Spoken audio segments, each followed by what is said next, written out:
यह एक rattle snake की रैटल है। मैंने हमेशा सोचा है कि रैटल स्नेक की रैटल से आवाज कैसे आती है।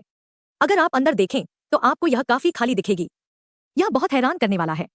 मैंने सोचा था कि रैटल स्नेक की रैटल मराकास की तरह काम करती है और उनके अंदर छोटे छोटे टुकड़े होते हैं जो एक दूसरे से टकरा कर आवाज करते हैं, लेकिन ये खाली है तो ऐसा नहीं हो सकता डॉट। लेकिन यहाँ देखिए, अगर मैं रैटल को खींचता हूँ तो एक टुकड़ा अलग हो जाता है। ऐसा लगता है कि रैटल अलग अलग हिस्सों में बन सकती है। यहाँ एक चित्र है जो हमें दिखाता है कि ये हिस्से कैसे एक दूसरे में फिट होते हैं। एक हिस्सा सफेद रंग में हाईलाइट किया गया है।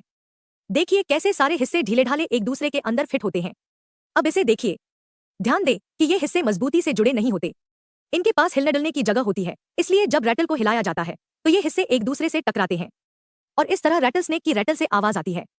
ऐसे और अद्भुत वीडियो के लिए कृपया मेरे चैनल ज्ञानी बाबा को लाइक, शेयर और सब्सक्राइब करें।